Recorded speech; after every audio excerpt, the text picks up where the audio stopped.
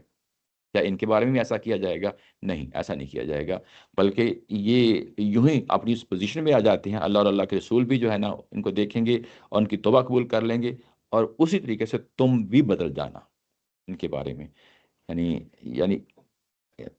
یعنی اس پہلو سے کہ جب یہ بھی جو ہے نا توبہ کریں گے، اپنے تزکیہ اور تطہیر کریں گے، تو تم بھی جو ہے نا اسی طریقے سے یہ تمہارے بھائی بن جائیں گے، اسی طریقے سے تمہارے بھائی بن جائیں گے۔ اور اگر یہ ثابت نہیں کرتے تو ظاہر ہے کہ جو پیچھے منافقین کے بارے میں جو بات آئی ہے وہ سٹانس اسٹل جو ہے نا تمہارا وہی سٹانس رہے گا ان کے بارے میں۔ ایسا نہیں ہونا چاہیے کہ اللہ اور ان کے رسول دیکھیں گے کہ ہاں ان کی توبہ انہوں نے کی ہے اور اپنے آپ کو ٹھیک کر لیا ہے، تو وہ اللہ اور ان کے رسول ان کو بتائیں گے کہ ہاں اب آپ ان سے رشتہ جوڑ سکتے جی بات وہی ہے، یعنی اب اس اینگل سے بھی دیکھ لیں بات ایک ہی ہے۔ ہو۔ ادھر ایسا لگ رہا ہے کہ ان کو بھی بولا جا رہا ہے کہ آپ بھی جج کرو ان کو۔ جی ایسے ہی ہے، ایسے ہی، یعنی اہل ایمان کو جو مسلمانوں کو بھی کہا جا رہا ہے کہ جج کریں، یہ بات درست ہے جو آپ کہہ رہے ہیں، میں اس کو دوسرے یعنی اینگل سے بتا رہا ہوں۔ بات وہی ہے، ایٹ دا اینڈ وہی بات آ جاتی ہے کہ اس کو اہل ایمان بھی دیکھیں گے، اللہ اور اللہ کے رسول بھی دیکھیں گے، اور یہ چیز اب محض جو ہے نا وہ باطنی نہیں رہنی چاہیے بلکہ خارجی ہونی چاہیے۔ اپنے اعمال سے بھی ثابت کریں، جو معاملہ دلوں کا ہے نا وہ تو اللہ ہی جانتا ہے، لیکن کچھ چیزیں ظاہری طور پہ کرنی ہے تو وہ انسانوں نے دیکھنی ہے، اور اللہ کے رسول بھی دیکھیں گے اور انسان بھی دیکھیں گے۔ لیکن اگر یہ معاملہ دلوں کے اندر تبدیلی کا نہیں آیا تو اگلا حصہ بتا رہا ہے وسا تردون الی عالم الغیب، اگر یہ کوئی گڑبڑ کرتے ہیں تو معاملہ پھر عالم الغیب جو ہے نا اللہ تعالیٰ کی ذات کے ساتھ ہی ہوگا، اور وہ پھر قیامت والے دن ہوگا۔ اور کیونکہ اللہ تعالیٰ کی ذات جو ہے نا وہ عالم ہے، جانتی ہے کس کو؟ جو چیز غائب میں ہے، جو چیز پردے میں ہے، وہ شہادہ، اور جو چیز ظاہر میں ہے، جو چیز ظاہر میں ہے اور جو چیز پردے میں ہے، ان سب چیزوں کو جانتی ہے۔ فَيُنَبِّئُكُم بِمَا كُنتُمْ تَعْمَلُونَ، اور وہ جو کچھ تم کر رہے ہو اس کے بارے میں تمہیں آگاہ کر دے گی، جو کچھ تم دنیا میں کرتے رہے ہو۔ تو گویا کہ تم اللہ کے رسول کو بھی دھوکہ دے سکتے ہو، گویا کہ تم اہل ایمان کو بھی دھوکہ دے سکتے ہو، انسانوں کو بھی دھوکہ دے سکتے ہو، لیکن یاد رکھیں کہ اللہ کو دھوکہ نہیں دیا جا سکتا۔ تم ہو سکتا کسی پہلو سے یعنی یہ دھوکہ دے کے اپنے آپ کو کامیاب سمجھ لو کہ ہم کامیاب ہو گئے ہیں، لیکن یہ بات مت ذہن میں رکھنا، اس کے نتیجے میں جو کانسیکوینسز ہیں آنا تو پھر بھی میرے پاس ہی ہے۔ جب آؤ گے تو تمہیں جو ہے نا واضح طور پہ بتا دوں گا کہ تم نے کہاں کہاں غلطی کی ہے۔ یہ اصل میں کسی پہلو سے بھی اب جو ہے نا کوئی لوپ ہول نہیں رہنے دی ہے، کوئی بھی اسکیپ پوائنٹ جو ہے نا نہیں رکھا، بلکہ ہر طریقے سے جو ہے نا واضح کر دیا، ان کو متنوع کر دیا، ان کو بتا دیا گیا کہ تمہارے اعمال جو ہے نا وہ ملے جلے ہیں، اس میں کوئی شک نہیں ہے، تم نے اطراح بھی کر لیا، بڑا کام کر لیا ہے، لیکن اس کے ساتھ ساتھ جو ہے نا اللہ جب امید ہے، تو جب اللہ تعالیٰ کی طرف سے امید لائی جاتی ہے تو یہ انسانوں والی امید نہیں ہوتی، انسانوں والی امید میں ہو سکتا ہے کہ انسانوں کے پاس اختیار نہیں ہوتا، اللہ کے پاس سارا اختیار ہے، تمہیں امید دلائی جا رہی ہے، لیکن کچھ تم نے کرنا ہے، کچھ چیزیں کنڈیشنل ہیں۔ کنڈیشنل یہ ہے کہ تم نے تزکیہ اور تطہیر کے لیے اپنا مال خرچ کرنا ہے، اور اس کے بعد دوسری چیز یہ ہے کہ تمہارے مقابلے میں اللہ کے رسول اور اہل ایمان تمہیں دیکھیں گے۔ یہ دو کنڈیشنز ہیں، جب یہ فلفل ہو جائیں گی اور تم جو ہے نا ہر پہلو سے درست ثابت ہوگے، تو پھر تمہاری توبہ جو ہے نا بائی ڈیفالٹ اس پوزیشن پہ آ جاؤ گے جس پوزیشن پہ اوپر صحابہ اکرام مین جو ہے نا لوگ آئے ہیں، وہ سامنے یعنی یہ چیزیں رہنی چاہیے۔ یہ پیراگراف ختم ہوا جی، کوئی سوال؟ تو اس کا مطلب یہ کہ اللہ تعالیٰ نے ان کو معاف کر دیا ہے اور اب ان کو بلایا کہ اب آپ کو سیدھے راستے پر آنا ہے، یا ان کی توبہ قبول ہونے کا مطلب ہے کہ ان کو معافی تب ملے گی جب وہ اپنے آپ کو بالکل ٹھیک کر چکے ہوں گے؟ کیسے تزکیہ اور تطہیر کا جو عمل ہے وہ بڑا ضروری ہے، وہ اصل کنٹینیوس رہنا چاہیے۔ اچھا اچھا، پھر اس کے بعد ایک اور پہلو آتا ہے، اس سے ایک چیز یہ ذہن میں آتی ہے کہ ہمارا معاملہ بھی ظاہر ہے کہ ہم کوئی بہت بڑے کوئی اچیور نہیں ہیں اس معاملے میں، تو ہماری بھی اصلاح جو ہے نا گریجولی اس طریقے سے رہنی چاہیے پوری زندگی، یعنی لگاتار ایک کوشش کا نام ہے، لگاتار ہماری زندگیاں جو ہے کوشش کا نام ہے، اور اس کے نتیجے میں ڈیفینیٹلی ظاہر ہے کہ آخر میں جا کے یہ آپ کا کولیکٹیو جو ہے نا یوں کہہ لیں کہ پوری زندگی کا عمل ہے، جیسا کہ یہاں بتایا گیا کہ یہ کوئی ایسا نہیں ہوگا کہ 2-4 دن میں ہو جائے گا، ظاہر ہے کہ اگلے کو 6 مہینے سال جو ہے نا ٹائم لگے گا، پتہ نہیں کتنا ٹائم لگے گا، جس میں جو ہے نا یہ ان کو دیکھا جائے گا، اور اس کے بعد اس پوزیشن میں آئیں گے کہ جس میں یہ بھی جنت کے مستحق ہو جائیں گے۔ ایک کانسیپٹ پایا جاتا ہے، یا میں نے سنا ہے ہمارے معاشرے میں انفارچونیٹلی بہت سے کانسیپٹ پائے جاتے ہیں، تو اس کے لیے کانسیپٹ یہ پایا جاتا ہے کہ ایک بندہ اگر گناہ کرتا ہے اور وہ توبہ کرتا ہے، تو اگر وہ اس کے بعد اپنے آپ کو صحیح راستے پر لے آتا ہے تو اس چیز کی نشانی ہے کہ اس کو اللہ تعالیٰ نے معاف کر دیا، ایسے ہی یہ رہنمائی فرما رہے ہیں۔ ہاں ہاں، اور ایک بندہ جو اس کے بعد بھی پھر غلط کاموں کی طرف چلے جاتا ہے، اس کا مطلب اس کی توبہ قبول نہیں ہوئی، تو کیا یہ قرآن ایسے ہی سے؟ یہ وہی ہے، وہی ہے، اچھا، یہ وہی چیز ہے کہ یہ اگر آپ نے اپنی بھی سیٹسفیکشن کے طور پہ اس چیز کو دیکھنا ہے، تو گویا کہ آپ جو ہے نا یہ ہدایت و ضرورت کا قانون ہے اصل میں، آپ اس کو اس اینگل سے بھی دیکھیں نا کہ جب آپ کا دل مطمئن ہو گیا ہے، توبہ کی ہے، آپ اس گناہ سے آپ چھٹکارا حاصل کر چکے ہیں، اس کے بعد آپ نیکیوں میں جو ہے نا زندگی گزار رہے ہیں، تو پھر جو ہے نا ظاہر ہے کہ یہ اس چیز کی علامت ہے کہ توبہ قبول ہو گئی۔ انڈرسٹوڈ چیز ہے، انسان اصل میں یہ جو آئینہ رکھا ہے، یہ تو بظاہر لگ رہا ہے کہ کچھ آئینہ باہر پڑا ہوا ہے، لوگ دیکھیں گے، اللہ کے رسول دیکھیں گے، آپ نے صدقات دینے ہیں، وہ بھی ظاہر ہے کہ بیت المال میں جائیں گے، یہ چیزیں آئینہ باہر پڑا ہوا ہے، ایک آپ کا آئینہ آپ کے اندر پڑا ہوا ہے۔ میری بات سمجھ رہے ہیں نا آپ؟ اس وقت تو اللہ اور اللہ کے رسول موجود تھے، وہ تو تبصرہ کر سکتے تھے کہ یہ واقعی کامیاب ہو گئے ہیں، لیکن آج ہمیں کو بتانے والا نہیں ہے، تو وہ آئینہ جو باہر پڑا ہے وہ تو موجود نہیں ہے، بات سمجھ رہے ہیں نا؟ اب آئینہ ہمارے اندر موجود ہے، وہ آئینہ ہمیں بتا دے گا کہ ہم کہاں کھڑے ہیں، تو یہ درست بات ہے، کوئی اس میں کوئی غلط بات نہیں ہے، ٹھیک کہہ رہی ہیں؟ اچھا، اس کے بعد اگلا جو ہے نا پیراگراف شروع ہوتا ہے، وہ ایک ہی آیا کا ہے، آیا نمبر 106 ہے۔ آیا نمبر 106 جو ہے نا یہ کہہ رہی ہے وہ آخرون، یہاں پہ بھی وہ آخرون کا لفظ آ گیا ہے، مرجون لامر اللہ، اس طرح کچھ دوسرے لوگ بھی ہیں، جس طرح اوپر آخرون کا لفظ آیا تھا نا، اس طرح یہاں پہ کہا گیا کہ کچھ اور لوگ بھی ہیں، یعنی معاملہ بس یہی نہیں ہے، انہی پہ ختم نہیں ہو جاتا، بلکہ کچھ اور لوگ بھی ہیں، اور لوگ بھی ہیں جن کا معاملہ مؤخر کر دیا گیا ہے، مرجونا، جن کا معاملہ مؤخر کر دیا گیا ہے، تاخیر کر دی گئی ہے ان کے معاملے میں، لامر اللہ، اللہ کا اگلا حکم آنے تک، اللہ کا جو ہے نا خدا کے فیصلے تک ٹھہرا ہوا یہ حکم ہے، وہ معاملہ ان کے ساتھ کر دیا گیا ہے۔ یہ جو لفظ ہے مرجونا، یہ رجا، امید و رجا کا لفظ آپ نے اردو میں پڑھا ہوگا، یہ وہی لفظ ہے۔ رجا کا مطلب ہوتا ہے کہ یعنی جس میں خوف ہو، اندیشہ ہو، اور امید بھی ہو کہ کل کو معاملہ درست ہو جائے گا، اور یہ خوف بھی ہو کہ ہو سکتا ہے نہ بھی ہو، تو اس کو ہم رجا کہتے ہیں۔ تو رجا یعنی ایک معاملہ، یعنی جس میں امید بھی ہو، خوف بھی ہو، اندیشہ بھی ہو، اور وہ اس معاملے کا ہم لٹکا ہوا معاملہ کہتے ہیں۔ تو یہاں پہ بھی مرجونا یعنی اسی طریقے سے یہ لٹکا ہوا معاملہ ہے۔ کس لیے لٹکا ہوا معاملہ ہے؟ کہ اللہ کا فیصلہ ابھی ان کے بارے میں آنا ہے، اور وہ آگے کہہ دیا گیا ہے اما یعذبہم و اما یتوب علیہم، اللہ تعالیٰ کی ذات ان کے ساتھ ان کو عذاب دینا ہے، یا ان کی توبہ قبول کرنی ہے، یا نظر عنایت کرنی ہے، یہ دونوں میں سے ایک معاملہ ان کے ساتھ ہونا ہے۔ واللہ علیم حکیم، اور ایسا نہیں ہے کہ اللہ تعالیٰ کی ذات نے کو اللہ ٹاپی کوئی معاملہ کر دینا ہے، نہیں، ہرگز نہیں، بلکہ اللہ تعالیٰ کی ذات جو ہے نا علیم ہے، وہ معاملات کو دیکھتی ہے، سمجھتی ہے، اور علیم ہے، جانتی ہے، اور حکیم ہے، اس کی وزڈم ہے، معاملات کو جو ہے نا کسی جسٹس پہ اس کو انجام تک پہنچائے گی، اور ان کا معاملہ جو ہے یا تو وہ عذاب ہوگا، یا جو ہے وہ ان کے ساتھ معاملہ عذاب ہوگا، یا اللہ تعالیٰ کی ذات ان کی طرف نظر عنایت کرے گی، انہیں معاف کر دے گی۔ یہ تین لوگ، یہ لوگ کون ہیں؟ یہ سورہ کے آخر میں جا کے ان کی تفصیل ملے گی، یہاں پہ ہمیں جو ہے نا صرف ایک ہی آیا ملتی ہے، اور ان کے بارے میں مزید کوئی بات نہیں ہوتی، ان کے بارے میں لوگ ایسا ہے لیکن تھوڑا سا جنہوں نے توبہ کی ہے نا، یہ ہے تو اسی طرح کے لوگ ہیں، لیکن وہ اگلی جب آیات آئیں گی تو پتہ چلتا ہے کہ نہیں، یہ ان سے بہتر تھے۔ جو پچھلے ابھی ہم نے پڑھا نا، خلا تو یعنی ملے جلے سے اعمال ہیں، اچھے بھی کیے ہیں برے ہیں، وہ عام لوگ ہیں ان کے جو ہے نا یہ جو معاملہ ہے، جن کا معاملہ جو ہے نا مؤخر کر دیا گیا ہے، اللہ تعالیٰ کی ذات ان کو عذاب دے گی یا ان کی طرف نظر عنایت کرے گی۔ آگے چل کے سورہ کے آخر میں پتہ چلے گا کہ یہ اصل میں چوٹی کے لوگ ہیں، یہ یعنی یوں کہہ لیں کہ اگر کوئی ایک، جس طرح حدیث میں آتا ہے نا کہ عالم کو آئے گا، اور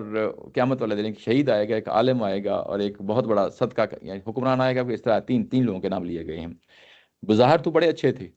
لیکن وہ دوزخ میں چلے جائیں گے۔ بیسیکلی انہوں نے اپنے اس عہدے کا خیال نہیں رکھا، اپنی اس یعنی جس پوزیشن پہ تھے اس کا خیال نہیں رکھا۔ میری بات سمجھ رہے ہیں نا؟ ایک شخص ہے، بہت بڑا عالم دین ہے، اس نے بڑی زندگی لگائی ہے، لیکن وہ اپنے خیانت کرتا رہا اس معاملے میں۔ ایک شخص ہے جس کو حکمران بنا دیا گیا ہے اور اس پوزیشن پہ لایا گیا ہے، وہاں پہ اپنے آپ کو ثابت کرنا تھا، ثابت نہیں کر سکا، اور اس کو بھی جو ہے نا ظاہر ہے کہ وہ کہے گا میں نے یہ کیا، میں نے یہ کیا، ایک شہید آیا جائے گا، اس نے کہا کہ میں نے تیرے لیے جو ہے نا اللہ کے لیے میں نے اپنی جان تک قربان کر دی، لیکن اللہ کی ذات کو قبول نہیں کرے گی، اس لیے کہ اس نے دنیا کو جنت دکھانے کے لیے کیا تھا۔ ٹھیک ہے نا؟ تو یہ اصل میں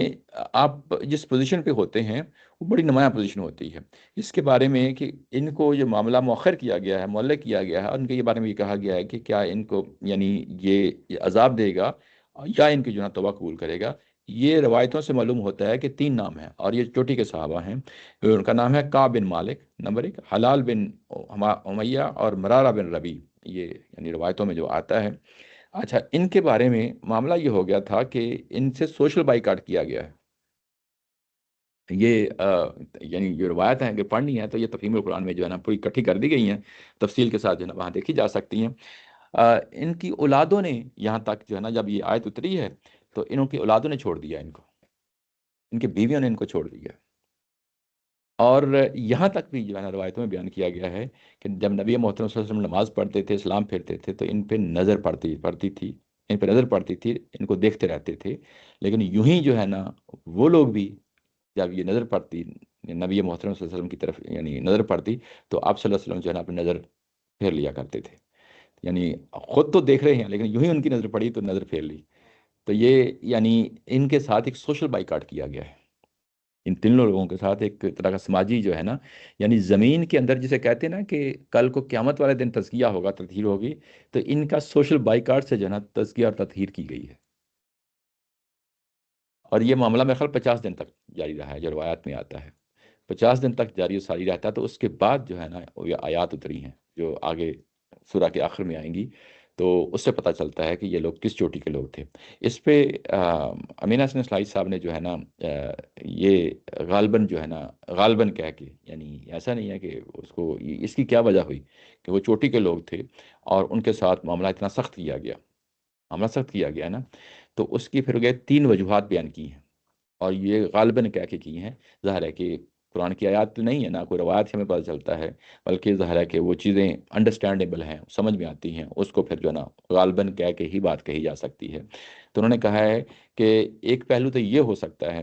اس کا امکان ہے، اس کے پہلو یہ ہو سکتا ہے کہ انہوں نے توبہ کی ہو، اور توبہ کے لیے جو اضطراب اور بے چینی پیدا ہونی چاہیے، جیسے پچھلی آیت میں پڑھا ہے، وہ پیدا نہیں ہو سکی۔ یہ ایک پہلو ہے، یہ امکان ہے، یعنی امکاناً بات ہو رہی ہے، ایسا نہیں ہے کہ جو ہے نا کسی کے بارے میں جب فیصلہ کرنا ہے، خواہ وہ تاریخی شخصیت ہی کیوں نہ ہو، ہم نہیں کر سکتے، لیکن ہمارے ذہن میں جو چیز آتی ہے کہ پاسبل ہے کہ یہ امکان ہو۔ یہ وجہ ہوئی ہو کہ اس لیول کی توبہ نہ انہوں نے جو اضطراب اور کیفیت ہو انسان کے اندر ہونی چاہیے وہ پیدا نہیں ہو سکی، نمبر ایک۔ نمبر دو یہ ہو سکتا ہے کہ کیونکہ ان کا ماضی بڑا صاف ستھرا نکھرا ہوا تھا، ماضی میں بڑے بڑے اچھے جو ہے نا، ظاہر ہے کہ مختلف غزوات میں انہوں نے حصہ لیا ہے، تو ان کا ماضی ٹھیک تھا، ماضی ٹھیک تھا۔ اب جو آ کے جو ان سے غلطی ہوئی ہے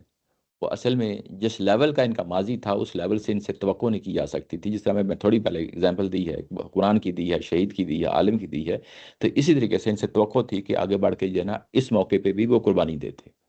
تو نہیں دی، تو پھر ظاہر ہے کہ اس کی بیس پہ یہ خمیازہ ان کو بھگتنا پڑ رہا ہے، یعنی یہ دوسرا پہلو ہے، ٹھیک ہے نا۔ تیسرا پہلو جو ہے نا وہ یہ پہلو ہے، تاکہ منافقین کے سامنے یہ چیز رکھ دی جائے کہ اللہ کے نزدیک، اللہ کے نزدیک کوئی بھی چہتا نہیں ہے، معاملہ اعمال کی بنیاد پہ ہوگا، اور تم کو بھی اگر دیکھا جائے گا تو اعمال ہی کی بنیاد پہ دیکھا جائے گا، یعنی ایک بیسیکلی منافقت پہ کاری ضرب لگائی گئی ہے، ان کے سامنے ایک مثال بنا کے ایک چیز کو پیش کر دیا گیا ہے کہ دیکھو، یہ دیکھیں، یہ انتہائی قریبی لوگ تھے، پیغمبر کے انتہائی قریبی لوگ تھے، اللہ کے انتہائی قریبی لوگ تھے، اس کے باوجود جو ہے نا وہ ان سے غلطی ہوئی، جب غلطی ہوئی تو اللہ نے کیسے ان کی پکڑ کی ہے، ٹھیک ہے نا۔ اور اس کے بعد مسلمانوں کو، عام مسلمانوں کو بھی ایک سبق دیا کہ دیکھیں یہ ہے کڑا احتساب جو کل کو قیامت والے دن برپا ہوگا، اور اپنے آپ کو ہمیشہ تیار رکھنا چاہیے اس چیز کے لیے، تو یہ چیز لینا صحیح ہوگا کہ کنسسٹنسی کے اوپر بھی زور دیا گیا کہ پہلے یہ ٹھیک تھے، جی تو اب ان کے چونکہ ذرا اعمال خراب ہو گئے ہیں تو اللہ تعالیٰ نے ان کی فوراً پکڑ کر دی ہے۔ جی، اس کا مطلب یہ نہیں ہے کہ آپ نے 2 دن اچھے سے گزار لیے، 3 دن اچھے سے گزار لیے، آگے آپ مطلب جو دن نہیں نہیں، ایسے ہی ہے، ایسے ہی درست ہے، ایک کنسسٹنس رہنی چاہیے، اگر غلطی بھی ہوتی ہے تو لوٹیں، واپس لوٹیں،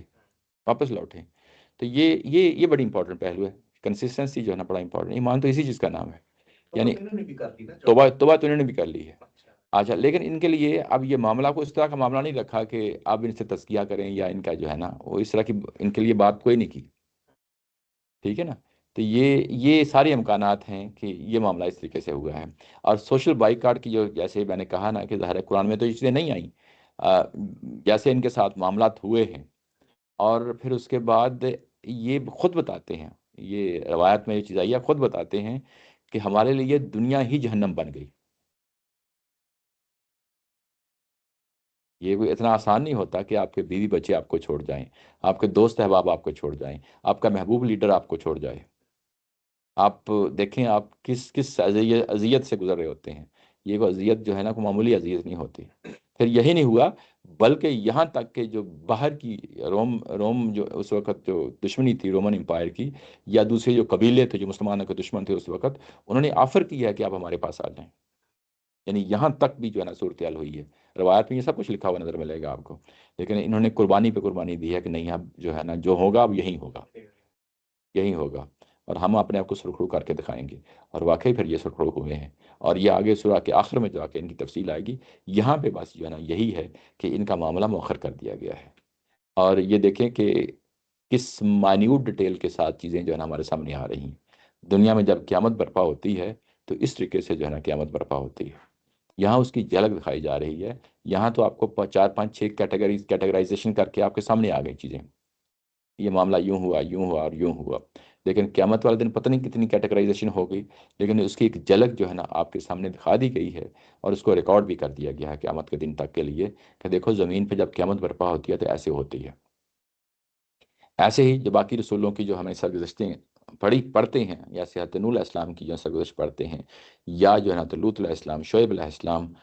قوم عاد، قوم سمود، فرعون کا جو واقعہ ہے، وہ شاید ہمیں جو ہے نا اتنی تفصیل کے ساتھ اس کی جزیات نہ ملتی ہوں اس قیامت کی، جو قیامت اس وقت برپا ہوئی ہے، لیکن جو قیامت، آخری قیامت برپا ہوئی ہے نبی محترم صلی اللہ علیہ وسلم کی طرف سے، رسول اللہ صلی اللہ علیہ وسلم کی طرف سے جو ہے نا قیامت برپا ہوئی، اس کی جزیات تو ہمارے سامنے سورہ توبہ میں آ گئی،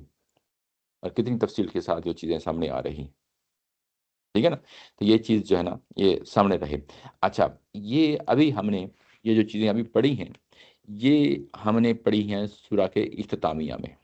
سورہ کا اختتامیہ جو ہے وہ 101 کے بعد شروع ہو گیا ہے، اور اس میں ابھی تک ہم نے 2 فریقوں کے بارے میں جو ایکسیپشنز تھیں،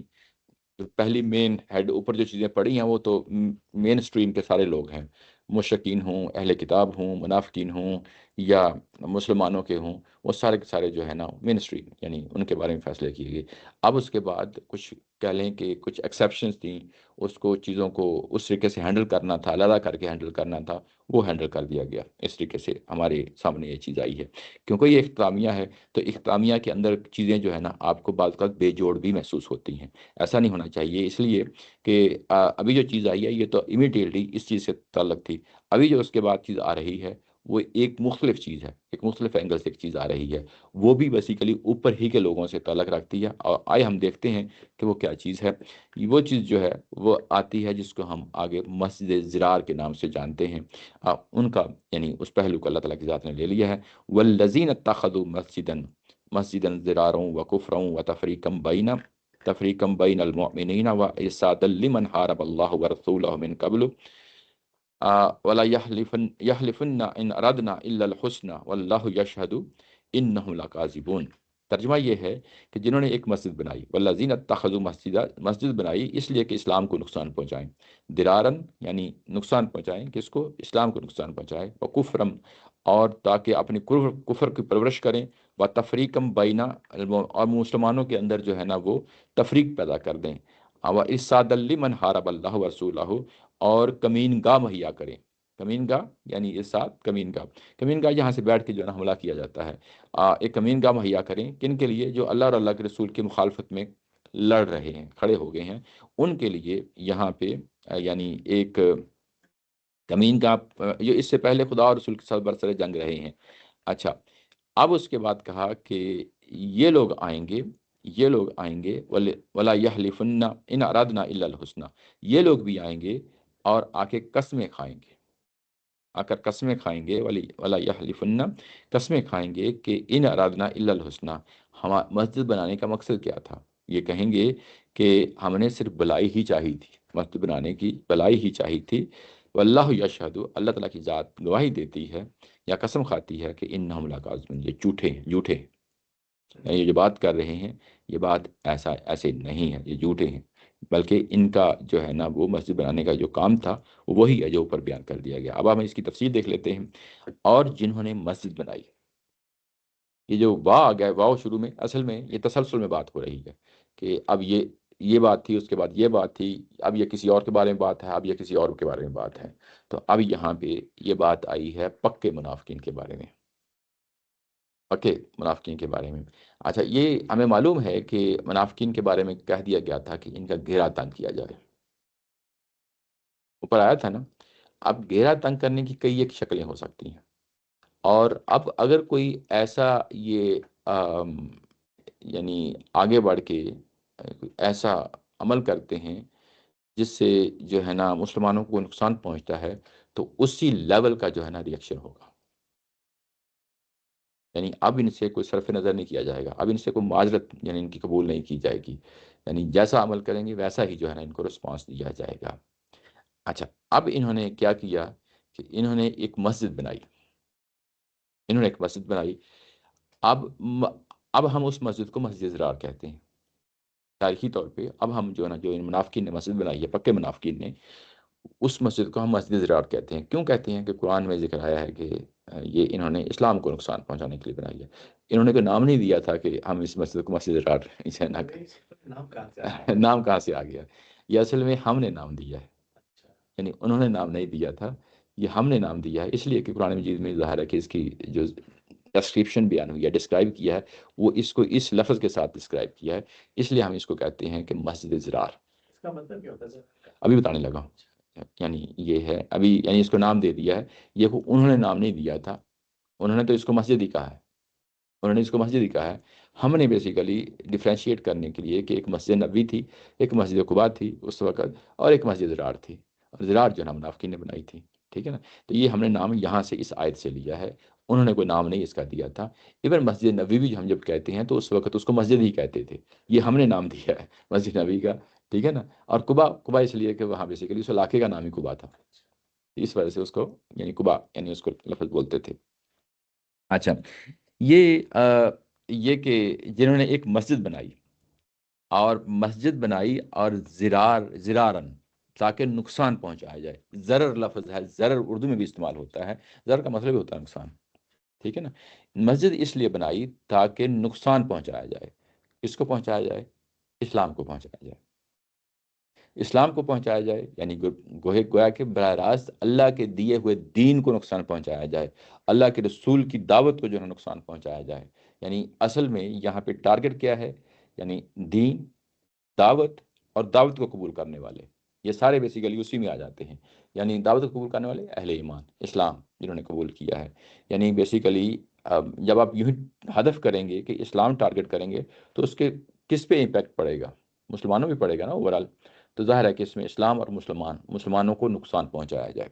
یعنی ان کی انٹینشن جو ہے مسجد بنانے کے پیچھے جو نیت ہے، یا جو اس مسجد بنا کے جو ہے نا جو کچھ اس سے اچیو کرنا چاہتے ہیں، وہ اصل میں یہ کہ نقصان پہنچانا ہے. یعنی ان کے ذہن میں یہ تصور پہلے دن سے ہی یا بنانے کا جو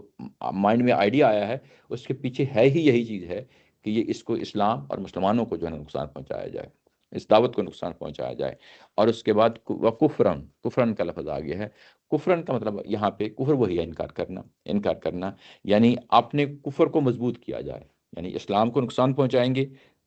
تو کیا مطلب ہے؟ ایک تو آپ نے انکار کر دیا اسلام کا، وہ ایک علیحدہ بات ہے. لیکن اس کے بعد آپ نے اس سے بڑھ کے جو ہے نا اب آپ اوفینسولی جو ہے نا اس کو ٹارگٹ کرتے ہوئے اس کو آپ نے حملہ کر دیا ہے. تو یہ بیسیکلی آپ کے اندر جو نفاق ہے وہ ایک اناد کی حد تک پہنچ گیا ہے، دشمنی کی حد تک پہنچ گیا ہے. اب اس سے آپ کا کفر جو ہے نا وہ پرورش پائے گا، مضبوط ہوگا. ٹھیک ہے نا، تقویت اس کو پہنچے گی. تو یہ دوسرا پہلو ہے کہ مسجد بنانے کے پیچھے اصل میں ہے کیا چیز ہے؟ زرار. یہ الفاظ اللہ تعالیٰ کی طرف سے ظاہر ہے کہ وہ ہیں، اور وہ دلوں کا حال جانتا ہے جس طریقے سے جو ہے پیش ہوتی ہیں. اور دوسرا پہلو یہ ہے کہ ان کا کفر جو ہے نا مضبوط ہو، اس کو تقویت پہنچے. تیسرا جو ہے نا ان کا نقطہ نظر یہ تھا کہ مسجد بنانے کے پیچھے وہ تفریقم بین المؤمنین، اور یہ کہ اس کے ذریعے سے مسلمانوں میں تفریق پیدا کریں. اس کے ذریعے سے مسلمانوں میں تفریق پیدا کریں. یہ تیسرا جو ہے نا پہلو ہے. تفریق پیدا کرنے کا مطلب کیا ہے؟ ظاہر ہے کہ یہ اپنی پوری کوشش کریں گے، اور یعنی کر رہے تھے تاکہ مسلمانوں کو توڑا جائے. اور تاکہ اوپر ہم بڑی تفصیل کے ساتھ پڑھائے ہیں کہ انہوں نے کیا کیا طریقے استعمال نہیں کیے، کہ جس میں جو ہے نا نبی محترم صلی اللہ علیہ وسلم کی مخالفت میں کہ کس طریقے سے صحابہ کراموں کے دلوں کے اندر کو منفی جذبات پیدا ہو جائیں، ان کو توڑا جائے. تو یہ ظاہر ہے کہ یہاں پہ بھی ظاہر ہے کہ مسلمانوں کے اندر متحارب گروپ اپنے ہی مسلمانوں کے اندر اگر پیدا ہو جائیں گے تو تفریق تو آٹومیٹیکلی ہو جائے گی. یہ پہلو ہے. چوتھا جو پہلو ہے وہ بڑا امپورٹنٹ ہے. وَإِسَّادَ لِمَنْ حَارَبَ اللَّهُ وَرَسُولَهُ، اور جو اللہ اور اللہ کے رسول کی مخالفت میں جنگوں میں اٹھ کھڑے ہوئے ہیں. کون اٹھ کھڑے ہوئے ہیں؟ اہل کتاب تھے، اور مشرکین عرب تھے، اور اس کے بعد جو باہر کی دنیا ہے وہ لوگ تھے. ان کو وہاں پہ کمین گاہ پہنچا دی جائے. یعنی دارالخلافہ کے اندر ہی جو ہے نا ایک سینٹر ایسا مہیا کر دیا جائے جس میں باہر کے لوگ آئیں اور آ کے یہاں آ کے پلاننگ کریں، اور اس کے بعد کیسے ہم نے اس رسول اور رسول کے ساتھیوں کا کلا کما کرنا ہے. سیف ہاؤس جو ہے نا ایک ان کو مہیا کر دیا جائے. یہاں 4 چیزیں ہیں جس کو یہاں پہ ہائی لائٹ کیا گیا ہے. اور اس کے لیے درار کا جو ہے نا لفظ ہمیں جو سامنے آتا ہے واضح طور پہ، کہ زرارن کا جو پیچھے لفظ آیا ہے وہ واضح طور پہ واضح ہو جاتا ہے کہ یہ اس کا یعنی بیسیکلی کیا مقصد ہے، اس کا کیا جو ہے نا تعلق ہے. تو ویسے زرار بولتے ہیں نا جی جی کہ اس کو زرار کون جو ہے، جی ضرور، تو یہ اسی سے ہے؟ یہ اسی سے وہی ہے، جی سے. اچھا،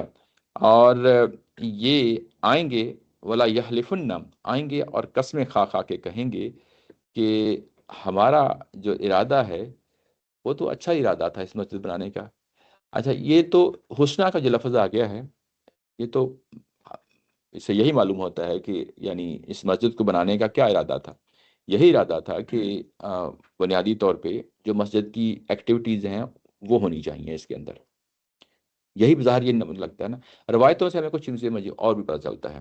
اصل میں یہ کہتے یہ رہے ہیں کہ یہ مسجد ہم نے اس لیے بنائی ہے کیونکہ اسلام پھیل گیا ہے. مدینہ کی آبادی بھی ظاہر ہے کہ بڑی تھی اس لحاظ سے، جس لحاظ سے جو ہے نا یہ آج کے لحاظ سے دیکھنے میں کچھ بھی نہیں تھی، لیکن ظاہر ہے کہ مسجد کے لحاظ سے جو ہے نا آبادی اس طرح تھی کہ سب لوگوں کا مسجد نبی میں پہنچنا مشکل تھا. جس طرح مسجد قباء جو ہے نا دور تھی تھوڑی سی، تو ایسے ہی انہوں نے تھوڑی سی دور بنائی ہے، زیادہ سی یعنی دور بنائی ہے۔ اور اس کا یعنی جو روایتوں سے ہمیں پتہ چلتا ہے کہ مسجد نبی میں پہنچنا یا قباء میں پہنچنا ہمارے لیے مشکل تھا،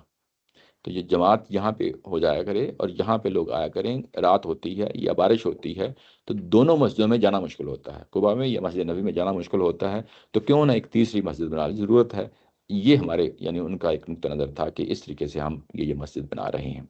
اچھا، روایتوں سے ہمیں یہ بھی معلوم ہوتا ہے کہ انہوں نے نبی محترم صلی اللہ علیہ وسلم کو دعوت دی کہ آپ آئیں۔ یہ غزوہ تبوک سے پہلے کا واقعہ ہے، نبی محترم صلی اللہ علیہ وسلم نہیں جا سکے، بس ظاہر ہے کہ اللہ تعالیٰ کی طرف سے کوئی اندیا مل گیا ہوگا، نہیں جا سکے، اور اس میں یوں نہیں کہہ لیں کہ پس و پیش سے کام لیتے رہے، یعنی ٹالتے رہے اور نہیں گئے۔ اور جب واپس آئے ہیں تبوک سے تو پھر جو ہے نا ظاہر ہے کہ یہ آیات یعنی یہ نازل ہوئی ہیں، اور اس کے بعد یہ کہا گیا کہ ان کا یہ جو ارادہ ہے یہ کوئی اچھا ارادہ نہیں ہے، ان کا ارادہ وہی ہے جو پر چار چیزیں بیان ہوئی ہیں، واللہ یشہد، یعنی جس طرح یہ قسمیں کھاتے ہیں اتنے ہی زور کے ساتھ اللہ بھی قسم کھاتا ہے، یعنی یہ شہادت ہوتا ہے، یہ بھی بیسیکلی یہ قسم ہی ہوتی ہے، یعنی گواہی دینا جو گواہی دینی ہوتی ہے وہ قسم ہی ہوتی ہے، اور اللہ بھی جو ہے نا اسی طریقے سے قسم کھاتا ہے، انہم لکاذبون، یہ اپنے اس مشن میں جھوٹے ہیں۔ کس مشن میں جھوٹے ہیں؟ کہ انہوں نے الا الحسنہ کہا نا، کہ ہم نے اس کو بنانے کا مقصد ہی یہی تھا، تو یہ بتایا گیا کہ یہ تو جھوٹے ہیں، یعنی یہ بات نہیں ہے، بات وہی ہے جو اوپر چار چیزیں بیان کر دی گئی ہیں، چار چیزیں واضح کر دی گئی ہیں۔ اس کے بعد کہا ہے کہ لا تقم فیہ ابدا، اس مسجد میں آپ نے جا کے کھڑے بھی نہیں ہونا، پیغمبر کو منع کر دیا گیا، یعنی نماز پڑھنا، رکوع و سجود کرنا تو بہت دور کی بات ہے، یہ قیام کرنا یعنی وہاں پہ جا کے محض کھڑے ہونا، آپ نے وہ بھی کام نہیں کرنا۔ اس سے پہلے مطلب یہاں پر جماعت وغیرہ سب کچھ ہوتی رہی تھی؟ نہیں، یعنی پیغمبر نہیں گئے، اچھا، یعنی انہوں نے اپنے طور پہ اہتمام کیا ہے، اپنے طور پہ اہتمام کیا ہے، اور آپ نے وہاں جا کے کھڑے بھی نہیں ہونا۔ اور اب اگلا حصہ جو ہے وہ کمپیئر کیا جا رہا ہے کہ لا مسجد اسس علی التقوی، وہ جو دوسری مسجد کے ساتھ یہ موازنہ کر رہے ہیں قبا، یہ کچھ یہاں بھی ایک انڈیکیشن مل گیا، روایتوں سے معلوم ہوتا ہے کہ بیسیکلی انہوں نے کمپیریزن کس کے ساتھ کیا ہے؟ مسجد قبا کے ساتھ کیا ہے۔ اب اس کو بھی اللہ تعالیٰ کی ذات نے ساتھ ہی مینشن کر دیا کہ وہ جو مسجد ہے جس کے ساتھ یہ معاملہ اس طریقے سے کر رہے ہیں، وہ جو مسجد ہے لا مسجد، وہ اصل میں وہی مسجد ہے اسس علی التقوی، اس کی بنیاد تقوی پہ کھڑی ہوئی تھی، اس کی بنیاد تقوی پہ کھڑی ہوئی تھی، اور من اول یومن، پہلے ہی دن سے، یعنی جس دن سے وہ بنائی گئی ہے اس کی بنیاد تقوی پہ رکھی گئی تھی، تقوی پہ یعنی پیغمبر کی ذات نے خود ظاہر ہے وہ بنائی ہے، اور جو اس کے آگے بڑھ کے اس مسجد کی اس میں جاتے ہیں اور شروع دن سے اس مسجد کے ساتھ اٹیچ ہیں، احق ان تقوم فیہ رجال یحبون ان یتطہروا واللہ یحب مطہرین، وہ اس چیز کی حقدار ہے، یعنی مسجد قباء ہی حقدار ہے کہ اس میں پھر جا کے آپ کھڑے ہوں، ٹھیک ہے نا، تم اس میں عبادت کے لیے کھڑے ہو، اس میں جا کے تم جو ہے نا جا کے قیام رکوع اور سجود کریں، اس مسجد میں نہیں، اس مسجد میں نہیں بلکہ اس مسجد میں وہ زیادہ حقدار ہے کہ ان تقوموا فیہ، کہ آپ اس میں جا کے قیام کریں، فیہ رجال، اور اس کے اندر جو ہے نا ایسے لوگ ہیں جو نماز پڑھتے ہیں، یحبون ان یتطہروا، وہ اس چیز کی جو ہے نا چاہتے ہیں، محبت کرتے ہیں، پسند کرتے ہیں کہ وہ طہارت کرتے ہیں۔ یہ یتطہروا کا لفظ آ گیا ہے، یہ ہم پیچھے بھی تھوڑی دیر پہلے پڑھ کے آئے ہیں کہ یہ ظاہری اور باطنی جو ہے نا یعنی طہارت کا نام ہے، ظاہری اور باطنی طہارت، یعنی کہ وہ پاک باز لوگ ہیں، وہ متقی ہیں، وہ پرہیزگار لوگ ہیں، جس کو پیچھے کہا گیا نا کہ تقوی کی بنیاد پہ رکھی گئی تھی، اب اس مسجد کو آباد کرنے والے جو لوگ ہیں ان کے بارے میں کہا گیا ہے کہ وہ اصل میں وہ تقوی کس پہلو سے تقوی ہے، یعنی ان کا ظاہر اور باطن جو ہے وہ کیا ہے؟ وہ پاک پاک ہے۔ اچھا، اس کے بعد واللہ یحب المطہرین، بے شک اللہ تعالیٰ کی ذات جو ہے وہ پاک باز لوگوں کو پسند کرتی ہے، یعنی ایسے ہی پاک لوگوں کو، پاکیزگی اختیار کرنے والوں کو پسند کرتی ہے۔ اچھا، اب ہم اس کا کمپیئر کرتے ہیں،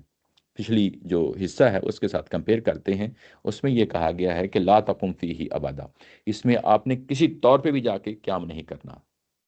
کسی طور پہ بھی جا کے کھڑے نہیں ہونا، بلکہ کس مسجد میں قیام کرنا ہے، کس مسجد میں جا کے کھڑے ہونا ہے عبادت کے لیے، وہ مسجد قباء ہے، ٹھیک ہے نا، دونوں پہلو سامنے آ گئے. اچھا اس کے بعد ہے لا مسجد اسس علی التقوی، اور یہ وہی مسجد ہے جس کو تقوی کی بنیاد پہ جو ہے نا وجود میں آئی تھی، اس کی یعنی تاسیس کی گئی تھی، فاؤنڈیشن اس کی جو ہے نا دیواریں اٹھائی گئی تھیں. یہ اسی سا، یہ وہی لفظ ہے تاسیس، جس کو ہم اردو میں کہتے ہیں، یعنی کسی کی یعنی عمارت کی بنیادیں اٹھانا جو ہے نا اس کے لیے، یعنی اس کی تاسیس کی گئی تھی. کیسے کی گئی تھی؟ تقوی کی بنیاد پہ کی گئی تھی. یعنی جو اوپر چار چیزیں ہیں، اگر آپ چار چیزوں کو دوبارہ سے ذہن میں رکھیں کہ یہ جو کہ نقصان پہنچانا اسلام کو، کفر کی پرورش کرنا، اور مسلمانوں میں تفریق پیدا کرنا، اور اس کے بعد کمین گاہ مہیا کر دینا، یہ چار چیزیں ہیں. اس کے مقابلے میں ایک لفظ استعمال ہوا ہے. تو گویا کہ اب ان چاروں چیزوں کا جو الٹ ہے وہ کیا ہے؟ وہ تقوی ہے. چاروں چیزوں کا الٹ کیا ہے؟ تقوی ہے. یعنی یہ کہ سب سے پہلی چیز یہ کہ اسلام کی جو ہے نا جو پھلنے پھولنے کا جو ہے نا باعث بنے، نقصان کا نہیں. مسلمانوں کی ظاہر ہے کہ اس میں فلاح و بہبود کا معاملات ہوں، اسلام کی دعوت کا جو ہے نا وہ مرکز ہو، اسلام کی دعوت کا جو ہے نا وہ سینٹر ہو. تو یہ چیز ہے، یہی چیز تقوی ہے. ٹھیک ہے نا. اس کے بعد وہ کفرن، یہاں پہ تاکہ ان کی کفر کی پرورش ہو، یہاں اسلام اور ایمان اور شریعت کی پرورش ہو. ٹھیک ہے نا. اس کے بعد تفریقم بین المومنین، وہاں مومنوں کے مومنین اہل ایمان کے درمیان تفریق کا باعث ہو رہا تھا، یہاں مومنین کو جو ہے نا اکٹھا کیا جا رہا ہے، ان کو ایک ہی لڑی میں پرویا جا رہا ہے. یعنی تقوی یعنی اس پہلو سے آتا ہے. اس کے بعد ہے یہ کہا گیا تھا کہ لمن حارب اللہ و رسولہ، ان کے لیے کمین گاہ مہیا کرنا ہے. اور یہ کمین گاہ کس کے لیے ہے؟ اہل ایمان کو مضبوط کرنے کے لیے، اہل ایمان کو مضبوط کرنے کے لیے یہ مسجد ہے. اچھا تقوی، ایسے آپ جانتے ہی ہیں تقوی کس چیز کو کہتا ہے، خدا خوفی کو کہتے ہیں. یہ عام سا لفظ ہے، لیکن اس کی یعنی گہرائی میں جا کے اس کو دیکھیں تو یہ ہے کہ جس میں آپ شریعت پہ کاربند ہو جاتے ہیں، جن چیزوں سے کام کرنے کے لیے کہا گیا ہے اب ان کو ادا کر دیتے ہیں، جن چیزوں سے روکا گیا ہے اب اس سے رک جاتے ہیں، بعد آ جاتے ہیں. تو جب آپ جن چیزوں پہ کام کرنا ہوتا ہے کاربند ہو جاتے ہیں، اور جن سے روک کے کہا گیا ہے آپ اسے رک جاتے ہیں، تو یہ اصل میں آپ متقی پرہیزگاری کی زندگی گزارتے ہیں. ہمارے ہاں یوں ہی متقی کا لفظ بولا جاتا ہے تو جس نے داڑھی پڑی رکھی ہوئی ہو، جو اچھی مسواک کر لیتا ہو، جو اچھی تصویر پڑھ لیتا ہو، ہم اس کو متقی پرہیزگار کہتے ہیں. اور ٹخنوں سے اوپر اوپر جس کی جو ہے نا شلوار ہو، تو اب اس کو متقی کہتے ہیں. ایسا نہیں ہے، ایسا یہ پنچ اوپر ہونے چاہیے. ہاں وہ ٹخن کے اوپر شلوار وہ ہو تو ہم اس کو پرہیزگار کہتے ہیں. حالانکہ یہ جو لفظ ہے تقوی، یہ ایک بڑا وسیع معنی ہے، وسیع معنی ہے، جس کی آپ کا ظاہر اور باطن جو ہے نا وہ دونوں اللہ کے ہاں جھکے ہوئے ہوں، اللہ کی حدود کا خیال رکھنے والے ہوں، اس کو جو ہے نا متقی اور پرہیزگار جو ہے نا. اور یہ اللہ کے لحاظ سے ہے، انسانوں کے لحاظ سے نہیں ہے. میں کسی کے بارے میں متقی ہونے کا دعویٰ نہیں کر سکتا، نہ اپنے بارے میں کر سکتا ہوں، نہ کسی کے بارے میں کر سکتا ہوں. یہ اللہ تعالیٰ کی ذات جو ہے نا وہ جانتی ہے کون متقی اور پرہیزگار ہے. یہ تو ظاہر ہے اسی اینگل سے چیزوں کو دیکھنا چاہیے. اچھا، اور اس کی بنیاد متقی اور پرہیزگار لوگوں نے رکھی تھی. یہ پہلو سامنے، اور پہلے ہی دن سے، جبکہ انہوں نے پہلے ہی دن سے جو ہے نا وہ چاروں چیزیں اوپر ہیں، یعنی ایک منفی کام کرنے کے لیے اس کو رکھی ہوئی تھی. اچھا اس کے بعد ہے جب اس کو مسجد کو آباد کرنے والے کون لوگ ہیں؟ آباد کرنے والے کون لوگ ہیں؟ وہ لوگ ہیں کہ جو اپنی طہارت اور پاکیزگی کا خیال رکھتے ہیں، ظاہری اور باطنی. جبکہ ان کو جب ہم دیکھتے ہیں منافقین کو، جنہوں نے جو ہے نا مسجد ضرار بنائی ہے، یہ تو فساد سے بھرے ہوئے لوگ ہیں، ظاہر اور باطن. ان کا باطن بھی گندا ہے اور ظاہر بھی گندا ہے. ٹھیک ہے نا. تو جبکہ اس مسجد قباء کی جب کمپیریزن کیا ہے تو اس کے بارے میں کہا ہے کہ وہ لوگ پاکیزگی اختیار کیے لوگ ہیں، ان کا ظاہر بھی پاکیزہ ہے اور باطن بھی پاکیزہ ہے. اور اللہ تعالیٰ کی ذات تو ان کو پسند کرتی ہے، ان کو تھوڑا پسند کرتی ہے. یہ اصل میں کمپیریزن کرتے ہوئے ہمارے سامنے، کیونکہ قرآن جی کا قابل کا جو اسلوب ہوتا ہے وہ پورا جو ہے نا رنگ آپ کے سامنے اس کو آ جانا چاہیے. یہ اس طریقے سے یہ چیز جو ہے نا واضح رہنی چاہیے. اچھا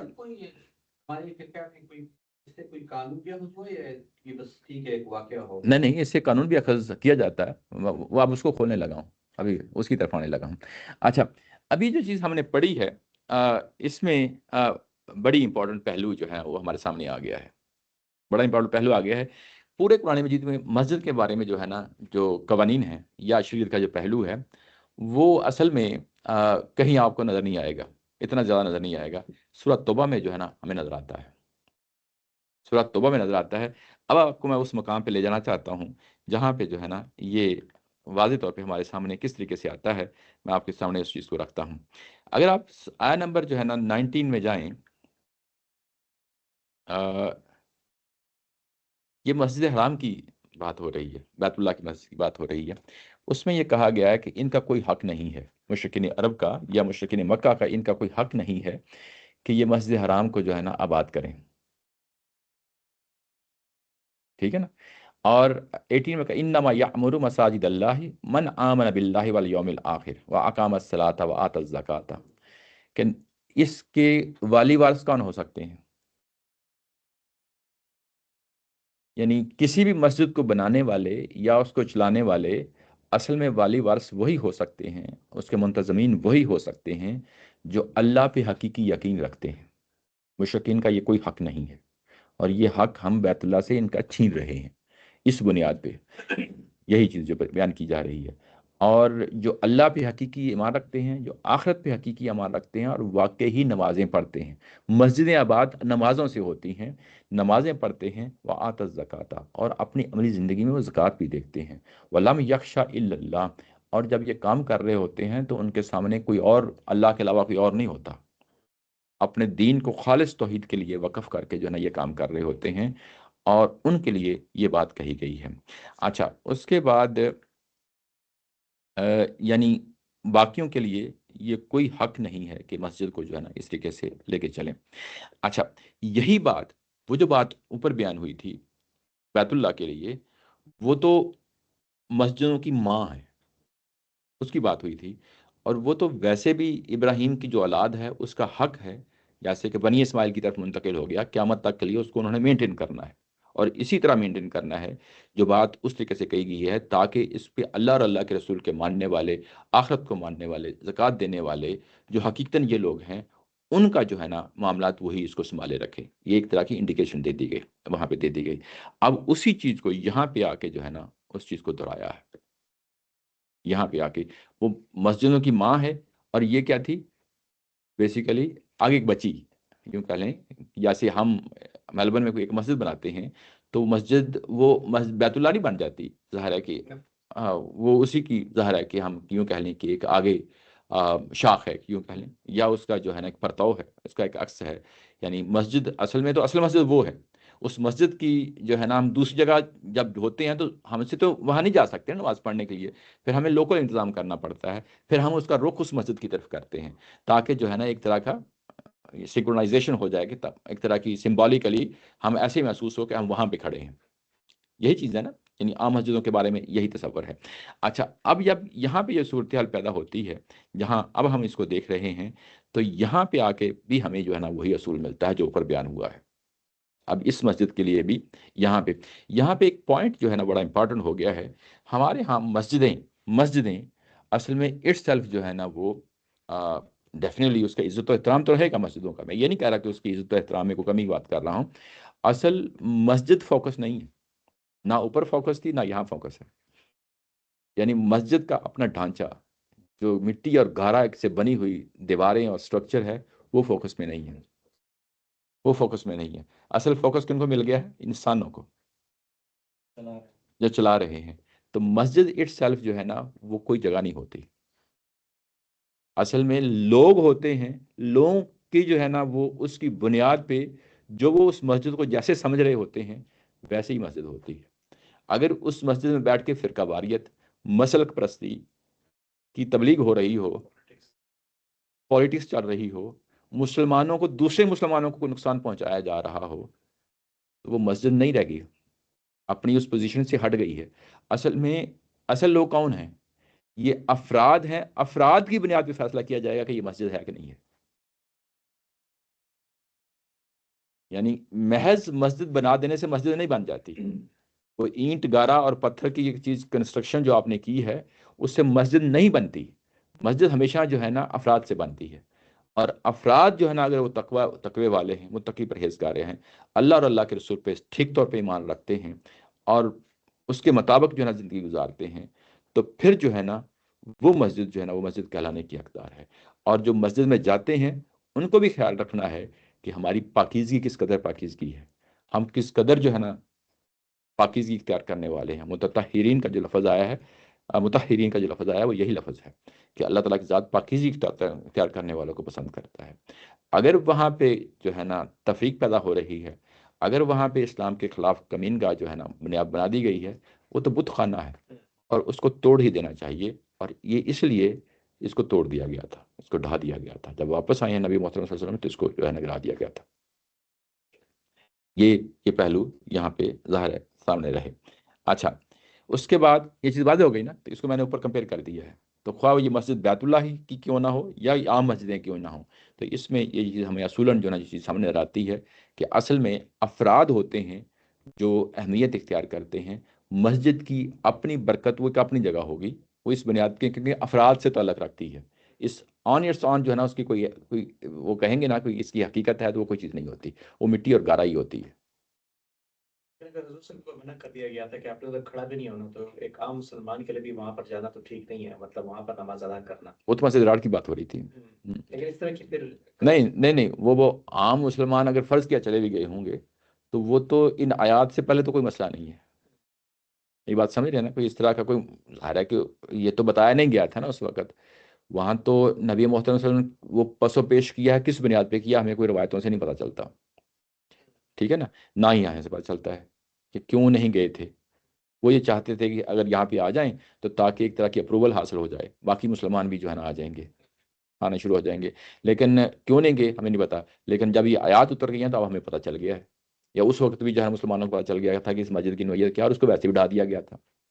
اس کی implementation آج بھی ہوتی ہے، ہم شریعت بھی اخذ کرتے ہیں. یہ شریعت کا پہلو یہی ہے کہ ظاہر ہے کہ مسجد آباد کرنے والے کس طرح کے لوگ ہونے چاہیے. یہ اب ہمارے سامنے ایک رول ماڈل آ گیا نا کہ مسجد جب بنائی جائے گی تو ہمیں اس مسجد میں جانا چاہیے کہ جہاں پہ مسلمانوں کو مضبوط کیا جا رہا ہے، اسلام کو مضبوط کیا جا رہا ہے، اسلام کی دعوت و تبلیغ کو مضبوط کیا جا رہا ہے. یعنی جہاں جا کے آپ کی تطہیر ہوتی ہے وہاں اس مسجد میں جا کے نماز پڑھنی چاہیے. جہاں پہ جا کے جو ہے نا اسلام ہی کی جو ہے نا جڑیں اکھاڑی جا رہی ہوں، یا فرقہ پرستی کی بات ہو رہی ہو، یا مسلک پرستی کی بات ہو رہی ہو، وہاں جا کے کیا کرنا ہے اپنے جا کے.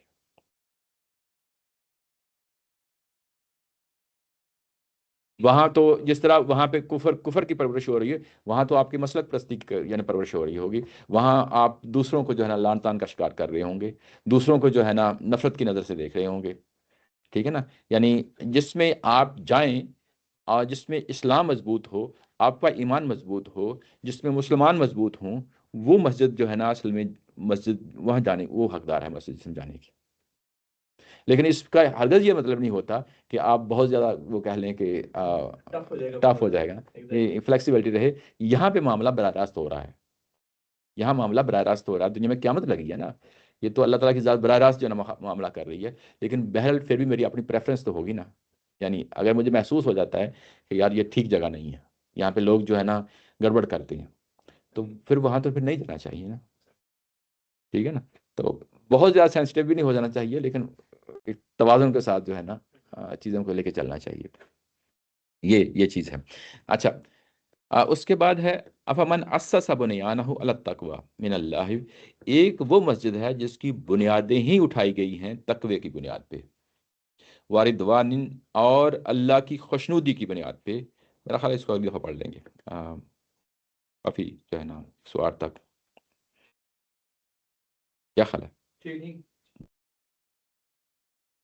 کوئی سوال کوئی؟ جی، اگر ہم یہ کام کرتے ہیں تو پھر یہ ڈیوائڈ نہیں ہو جائے گا بہت زیادہ؟ مطلب یہ کہ یہ ہمارے ادھر تو بہت کامن ہے، جی ایک ایریا کے اندر 3 مسجدیں ہوں گی اور تینوں نے ڈیفائن کیا ہوگا کہ ہم دوسری جگہ نماز نہیں پڑھیں گے، اور دونوں ایک دوسرے کو کافر قرار دے دیتے. اور ایک 3 میں سے 2 کی فنڈنگ سعودی عرب سے ہو رہی ہوتی ہے، تو پولیٹیکل مقاصد کے لیے استعمال ہو رہی ہوتی ہیں، مدرسے بے تحاشا. ہاں نہیں، اس میں دیکھیں آپ اگر آپ سمجھتے ہیں کہ جو ہے نا یہ مناسب ٹھیک نہیں ہے میرا جانا، تو آپ ضروری نہیں کہ آپ بھی تبلیغ کرنا شروع کر دیں کہ میں نہیں جا رہا تو میں باقیوں کو بھی نہیں جانے دوں. ٹھیک ہے، بس اگر آپ نہیں سمجھتے تو چھوڑ دیں، آپ مطمئن نہیں ہیں. ٹھیک ہے نا، یہ آپ کے اطمینان پہ ہے، یہ کسی کے اطمینان پہ نہیں ہے. ایون کہ ایک دفعہ سڈنی میں میرا جانے کا ہوا تھا، ایک دفعہ عید کی نماز پڑھ رہے تھے تو ہمیں بتایا جاتا ہے کہ آپ صحیح مسلمان ہو، باقی ٹھیک نہیں ہے جو نماز پڑھ رہے ہیں کہیں اور. وہ بھی پاکستانی مولوی صاحب بھی تھے. جی تو اگر ادھر بھی اب اس طرح کی بات ہوتی پھر میں دوبارہ تو نہیں گیا اسی وجہ